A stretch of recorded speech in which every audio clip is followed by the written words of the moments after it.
They did it because they could. Because they thought their friends would like it. They created this inexplicable machinery, a masterwork of science in art, because they wanted to give their friends a good gift. The wayfarer, Telkin poet, current era. Music, glorious music, follows. And the gift wasn't the tech, the effort, the resources sunk to keep it. It took me so long to truly grasp. The gift was the friendship, the memories, the reduction of overall terror in the universe that helping their loved ones had caused, the ability to share their joy, their story, with the universe.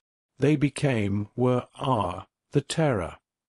Because the bottomless depths of what they are willing to do for their loved ones is terrifying. The wayfarer, musings, Telkin poet, current era. The builders built what amounts to 16 N.1 surround sound system with solar ultra-bass resonance to play the music of the spheres. Because they could. Because they knew it would bring us joy. For no other reason.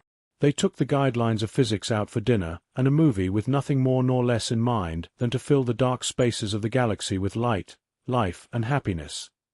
Musings on the Impossible, 12,465 post-Dixie Magellan Press. This is who they were.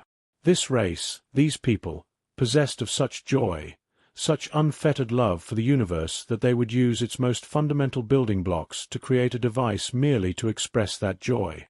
Such love for others that they gave this miraculous device to their friends in order to share that joy. And yet these same people burned with fury unimaginable.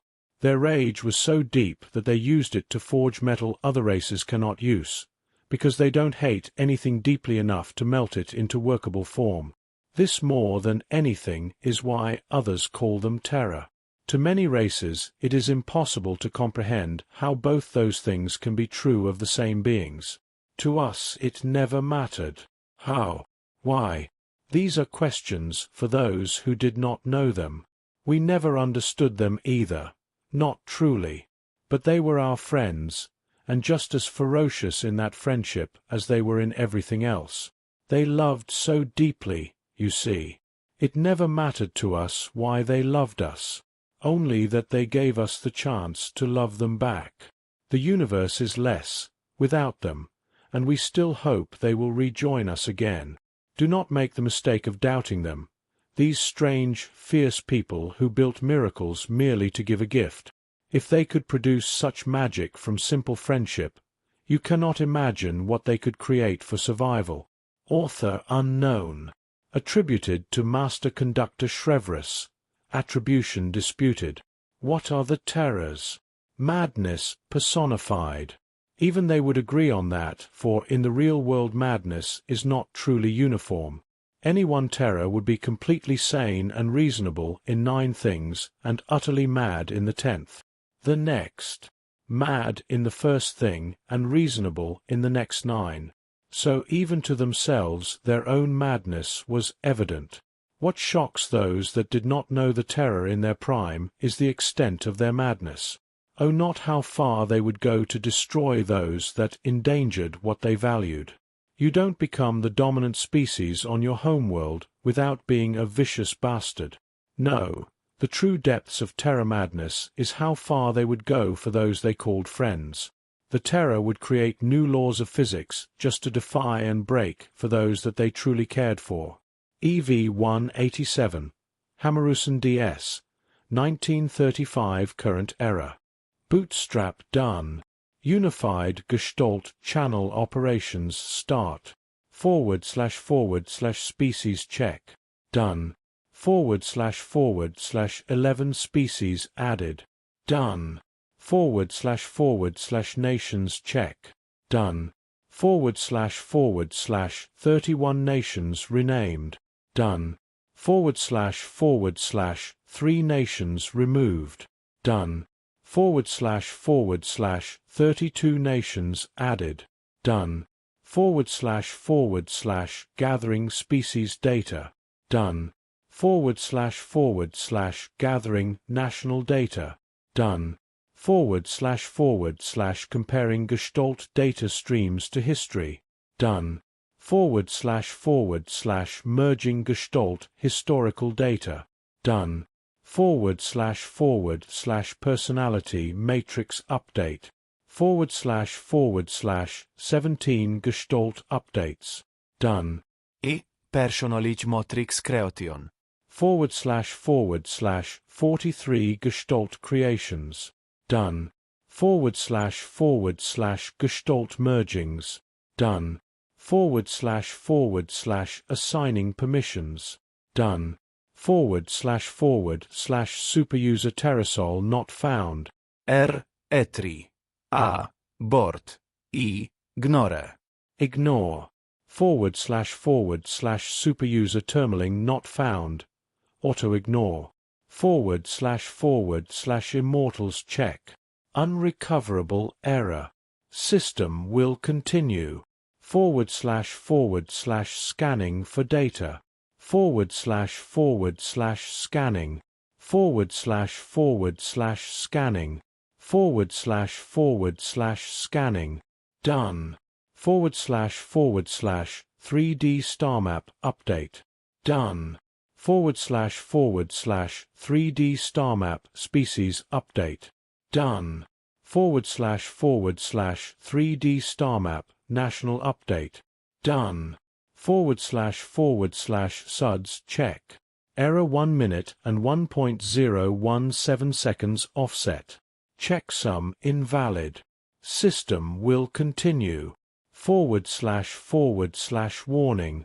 Rebirth system offline / 3.8x 1016 rebirth files awaiting upload.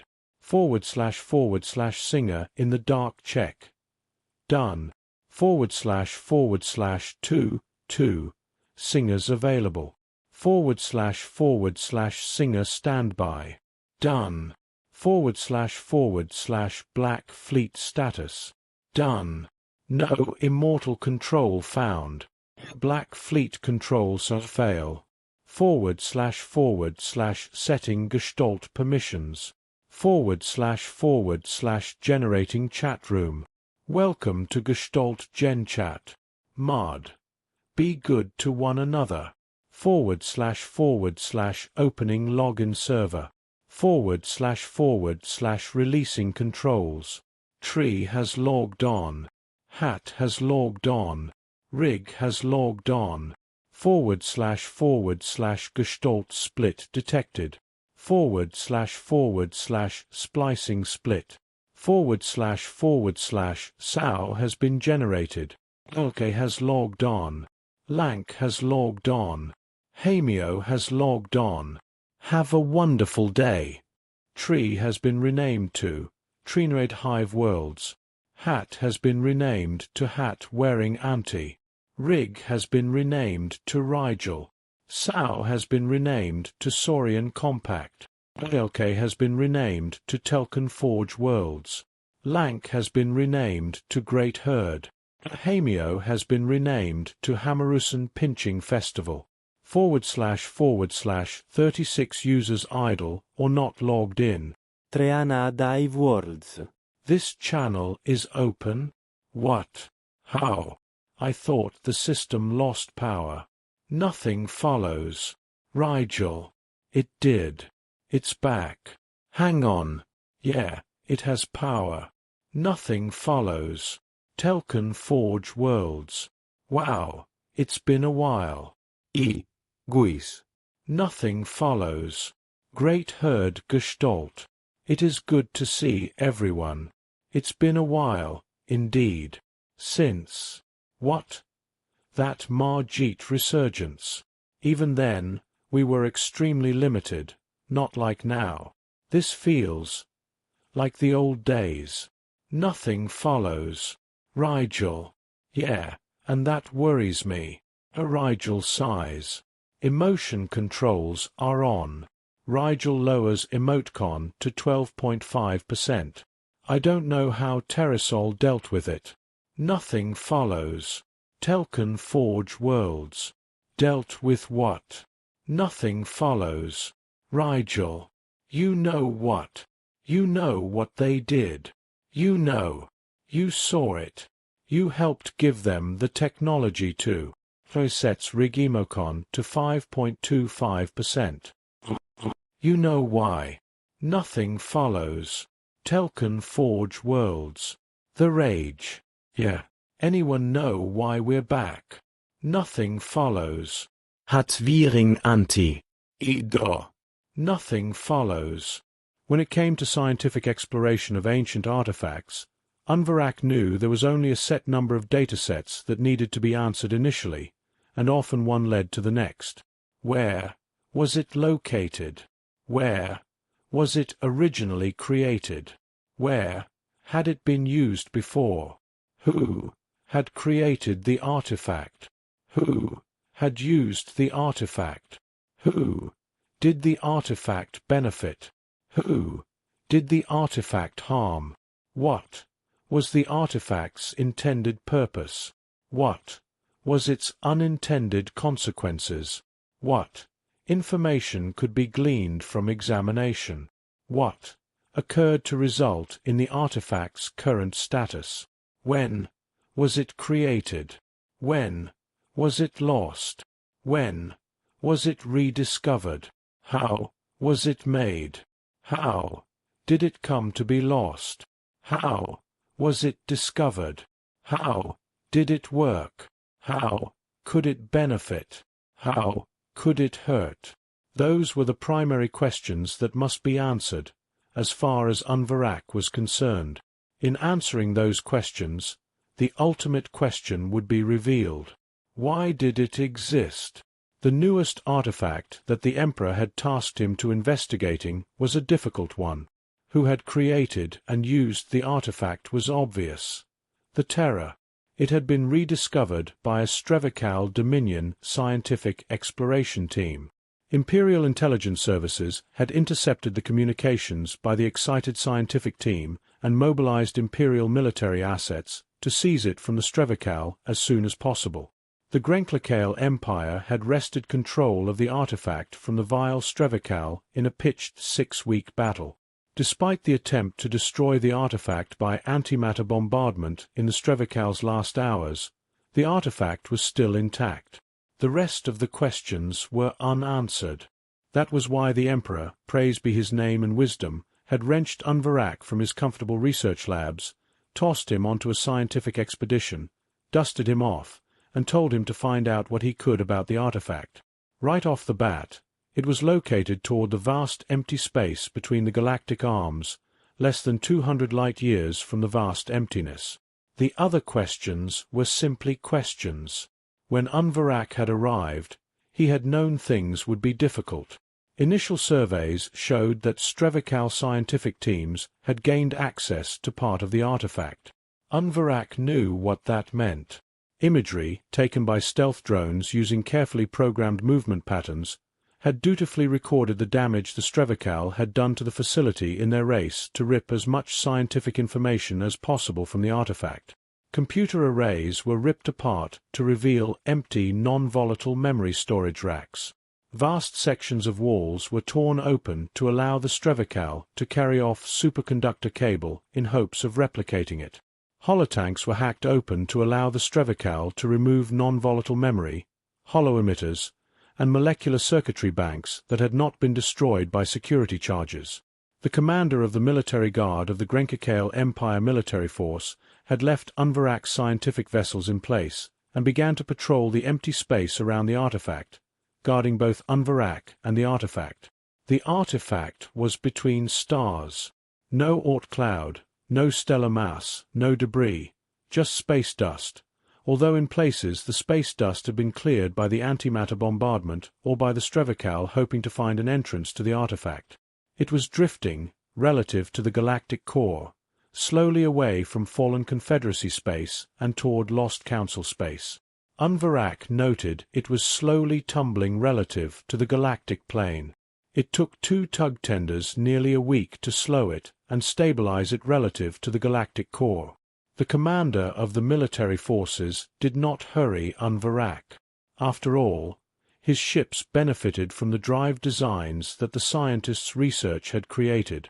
Once it was stabilized, Unvarak sent in the scanners again. Tiny things, using micrograviton generators to allow the scanners to move, but also to negate the scanner drone's gravity signature down to subatomic particle stress level. The scanners were armed with his non-attentive scanner system, which had been miniaturized in the 10 years since he had seen an ultrastructure used to play a song with a star.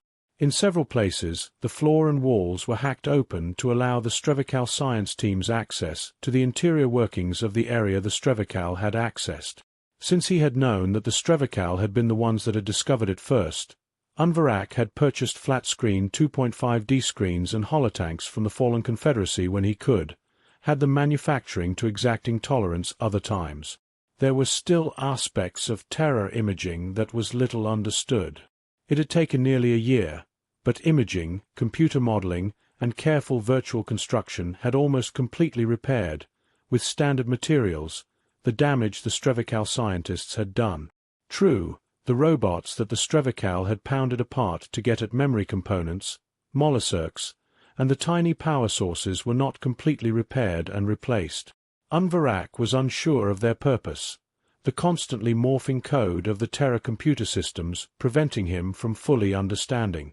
Still, the work had led to the design and creation of the Grenkakale Empire's first polymorphic self-modifying adaptive code framework and language, that had led to Unvarak slowly developing a new type of material, a metal that when power was applied in certain pulses, along certain wavelengths, would change shape, but the moment power was cut it would return to its original state. That led to allowing it to be compounded with a new flexible molecular circuitry design, allowing Unvarak to craft robots that could reassemble as needed during operations. He tossed the congratulations from the Emperor in a drawer and moved on.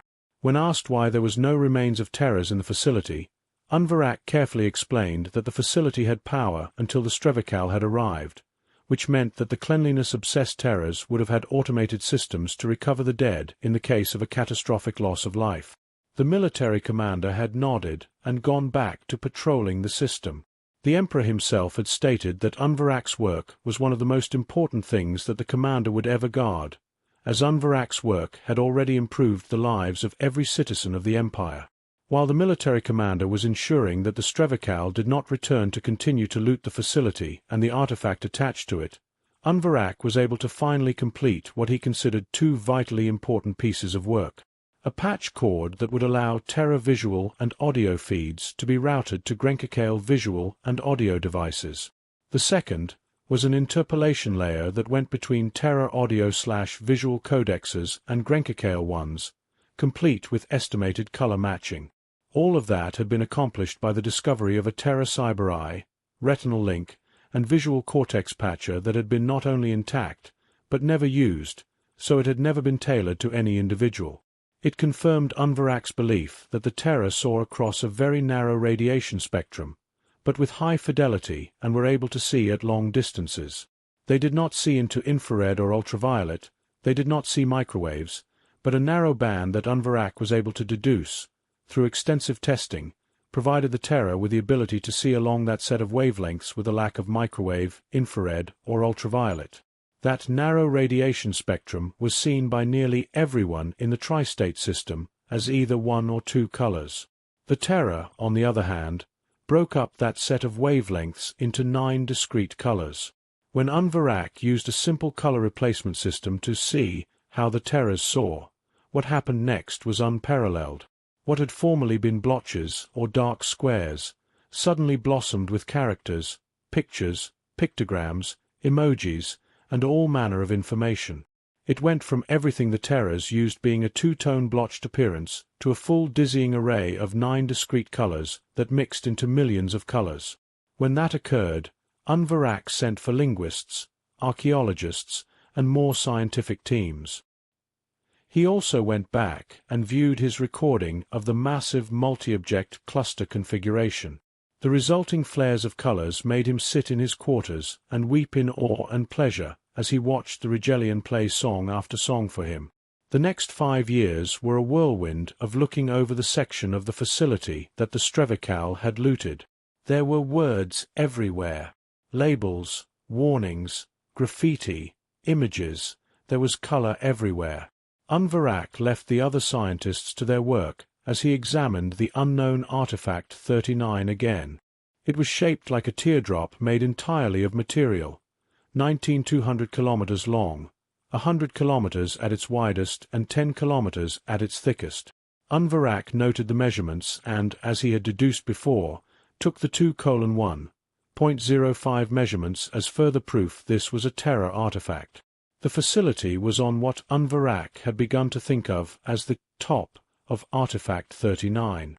Thick walls of Material 19, extensive radiation shielding, and a sloped forward area that terminated in a 10-meter-tall wall, exactly one-third of the height of the back of the facility. The majority of the facility had been broken into and looted by the Strevikal. Whatever Artifact 39 and the facility was, it was keeping its secrets. Unvarak cursed the Strevikal scientists who had found it. They had destroyed precious computer systems by ripping out the data cores, forever denying Unvarak the ability to examine them. Worse, they might have made it so it would be impossible to understand the purpose of Artifact 39. Once the archaeologists had thoroughly mapped the position and location of everything, Unvarak reminded them that to continue his work, he would need access to the facility. He understood their reluctance. He had seen the wreckage the Strevikal scientists had left behind. Still, he had compromised with the other scientific teams.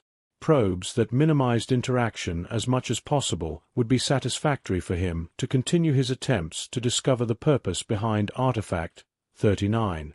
The scientists that would have preferred to begin taking what they could in order to study it knew better than to get in Unvarak's way or try to argue with him.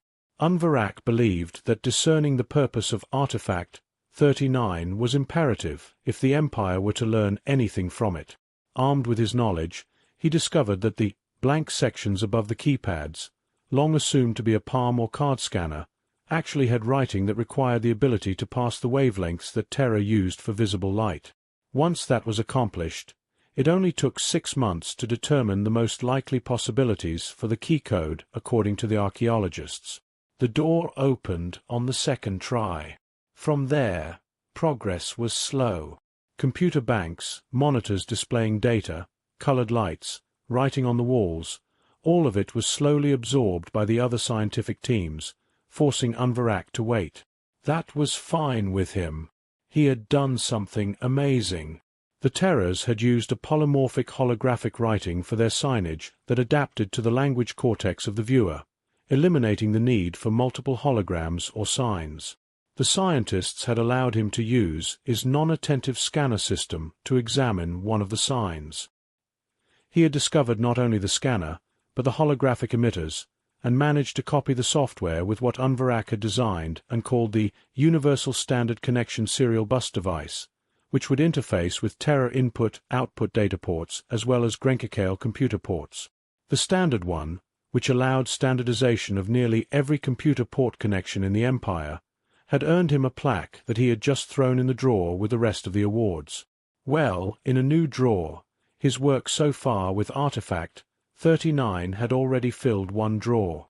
The biggest mystery, and what Unvarak wanted to examine the most, was the large work chamber. Dozens of workstations, consoles, data displays, seating areas, all in an upwards staged multi-level room. The fact there were hundreds of the Terra 2.5D monitors, which sent signals that could even be used by compound eyes by delivering the signals across the biological refresh rate of different species' ocular organs and visual cortexes, that had reduced the need for nearly 15 different types of emitters in the Empire to a single one. That award went into the drawer with the rest. Finally, the archaeologists cleared Unvarak to examine the room.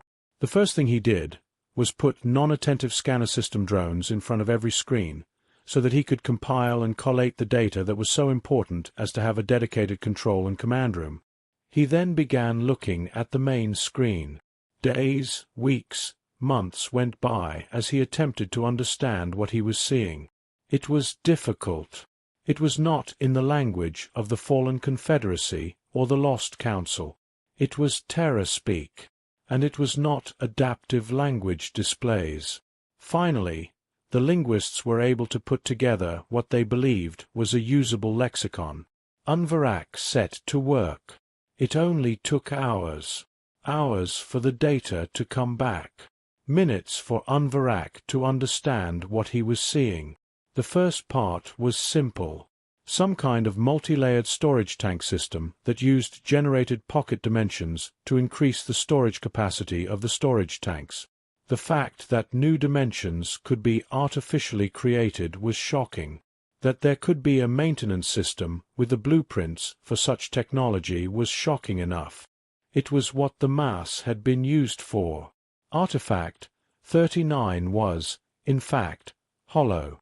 The great mass tanks that lined it were behind thick material, 19 walls. There were powerful gravity generators inside the system. There were also powerful gravity systems inside, the type that generated power from gravitational energy waves. That was not what put Unvarak into a near catatonic shock. It was what was inside the hollow area. When he realized what it was, how it was, and what it did, he had collapsed onto the floor. He could see the tune playing around that stellar instrument, smiling, hearing the music, as people gathered around him, shouting his name, trying to revive him. He floated on a cloud of pleasure-inducing neurochemicals. The military commander had immediately come charging to the rescue, bringing Unvarak on board his flagship, where the best medical treatment could be applied. The military commander had been informed that Unvarak had suffered a shock and panic-induced stroke, and the bliss had nearly carried him away. When the commander heard what it was, he too panicked.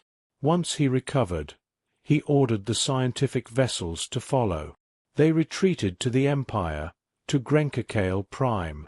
Unvarak himself, recovering from his shock, was granted an audience to the Emperor himself once the commander had explained it, in person, to the Grand High Military Commanding Officer, who had collapsed in a faint himself. The Emperor had listened, with interest at first, then with mounting horror, as Unvarak explained what Artifact 39 was. The fact it would not be drifting through Grenkakale space was a small comfort. The Emperor sent an entire flotilla with orders to destroy anyone who attempted to disturb Artifact 39. The Emperor ordered Unvarak to wipe all data regarding what Artifact 39 was, what it did, and where it was. The Emperor weighed whether or not to keep the scientific data so far gained. He decided it would remain. Standing before the Imperial Council of Scientific Secrets, with the Emperor and the Crown Prince watching, Unvarak gave a lecture upon the object. The physical dimensions, the facility, the fact it was hollow, the mass tanks that used artificially generated dimensional spaces to increase their capacity, the powerful gravity generators, the gravitational pulse receptors. He paused for a moment. The reason for the gravitational pulse receptors that turn gravity waves into power is what is contained inside the artifact. He paused again, taking a drink with one shaking hand. He looked at the audience. The artifact uses the huge amount of mass, equal to roughly 200 stellar masses, to create two artificial singularities that then orbit each other, each singularity absorbing an equal amount of mass from the other, both of them in an elliptical orbit through the accretion disk of a third, Unvarak said. He paused again, closing his eyes for a moment and tugging on his long beard with stress.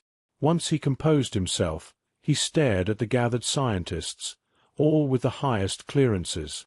Some were beginning to react with horror, their own knowledge enabling them to understand what Unvarak was about to say.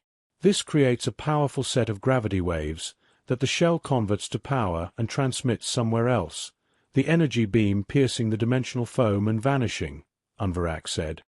He looked at the Emperor.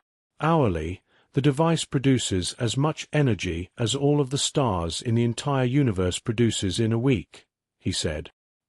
He swallowed, closed his eyes, and tugged on his beard for a moment. He opened his eyes and gazed around. That energy goes somewhere where it is used by some mechanism of the Terra, he finished. As we examined Artifact 39, it began receiving signals from other facilities like it, which were confirming their own startup. He swallowed again. Some great Terra machine is powering up. Half of the audience collapsed in a dead faint. Telkan Forge World. How many generators are online? Nothing follows.